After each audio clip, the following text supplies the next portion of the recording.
Oke, thanks for watching ya teman-teman. Jangan lupa subscribe, like, and comment, and share. Terima kasih. Assalamualaikum warahmatullahi wabarakatuh. Waalaikumsalam warahmatullahi wabarakatuh.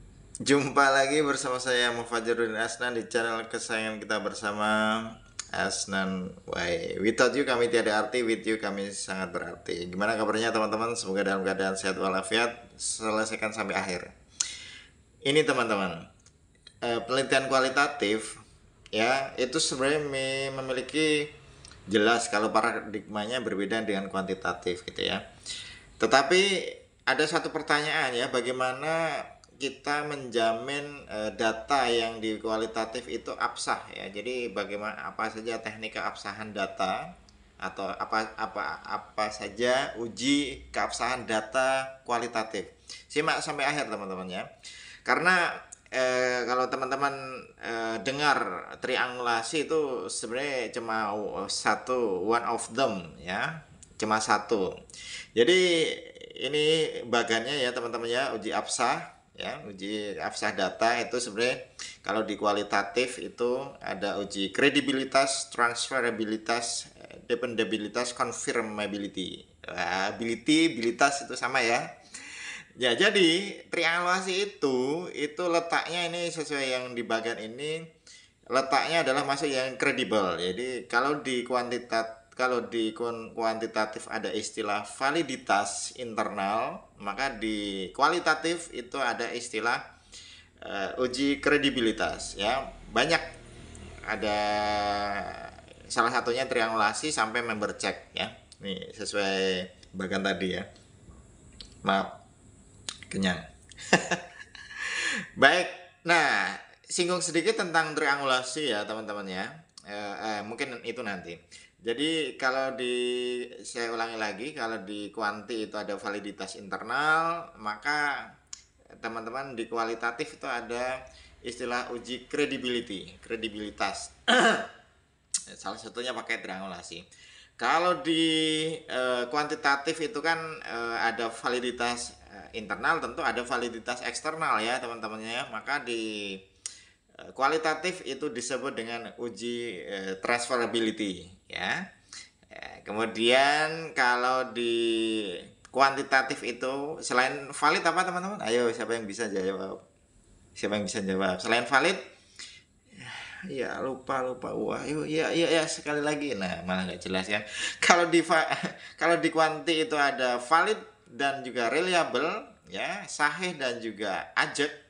Maka kalau di kualitatif itu ada uji dependabilitas ya, ya itu sama dengan reliabilitas kalau di kuantitatif, sama confirmability ya, confirm aja itu ya untuk mengecek kebenaran itu tadi. Baik, kita fokus ke triangulasi saja sebagai salah satu cara untuk uji absah ya, memastikan data di kualitatif itu dijamin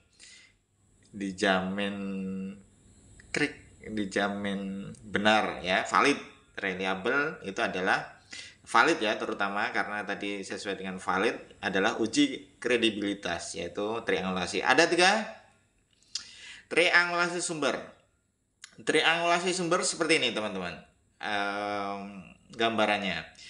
Ketika teman-teman mau meneliti tentang kepemimpinan ya, pemimpin ya, tentu kepemimpinan pemimpin, maka nanti sumbernya itu ambil aja 3 ya, dari yang levelnya atas, sedang maupun yang di bawah. Dari 3 itu kemudian nanti diperdalam lagi ya, tentang bagaimana si pemimpin tadi ya, itu sosoknya gimana ya. Nanti kalau 3 itu kenapa minimal 3 teman-teman, biar nanti kalau ada yang mirip ya 21 paling enggak ya, atau kalau ketiga-tiganya beda gimana, tambahi 1 lagi. Intinya harus ada satu yang unggul. Kemudian nanti pastikan di ujung itu ada member check ya, ada konfirmasi bersama, bahwa penegasan bersama bahwa si pemimpin tadi itu adalah yang amanah, fatonah, tablik, nah itu bijaksana. Itu triangulasi sumber ya, paling enggak ada 3 ya. Ya minim itu 2 ya. Kalau 2 itu satu itu gimana? Tambah lagi. Ya. Kemudian jenis yang kedua adalah triangulasi teknik atau metode. Tentu kalau namanya ini misalnya meneliti satu hal, nanti teman-teman bisa si sumber itu tadi, si apa namanya nih, si subjek ya, subjek penelitian dikasih wawancara, dikasih tes gitu ya, kemudian sama ndak itu, konsisten ndak itu dari hasil itu. Kalau hasilnya sama maka itu diambil ya, confirm, terkonfirmasi bahwa itu memang benar gitu ya. Kemudian triangulasi waktu tentu subjek yang sama. Ini sudah hampir melorot ini. Dipegangi tangan. Subjek yang sama kemudian dikasih apa namanya pertanyaan, kemudian nanti diperdalam lagi selang waktu beberapa hari apakah konsisten jawaban yang diberikan saat pertanyaan pertama dengan pertanyaan beberapa hari lagi. Itu triangulasi waktu. Jadi ada 3 ya. Yang pertama tadi triangulasi sumber ya. Ada beberapa sumber, ditanya hal yang sama, kemudian nanti dicari irisannya yang mana yang sama. Konfirmasi ketiganya minimal ya, biar menang. Kemudian triangulasi teknik dengan beberapa teknik wawancara, tes, observasi gitu ya, dokumentasi. Itu dengan objek yang diamati, ditanyakan, dites itu sama, hasilnya itu juga relatif sama, terkonfirmasi sama.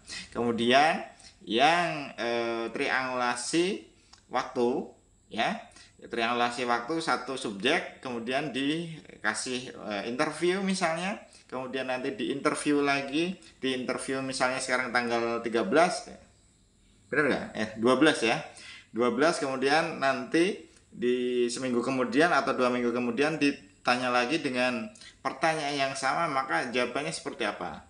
Kalau jawabannya konsisten, maka itu terkonfirm ya, bagus. Tetapi kalau enggak, berarti itu tidak absah ya, tidak kredibel tadi ya, tidak valid. Makanya perlu dilakukan teknik yang lain gitu ya. Jadi itu teman-teman ya, tentang uji absahan data di kualitatif ya, maaf.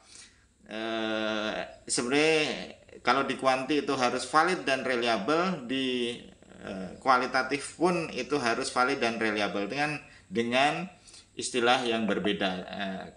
Biasanya teman-teman tahunya cuma triangulasi, ini tadi ada beberapa ya, ada uji kredibel, uji transfer, uji depend, sama confirm ya.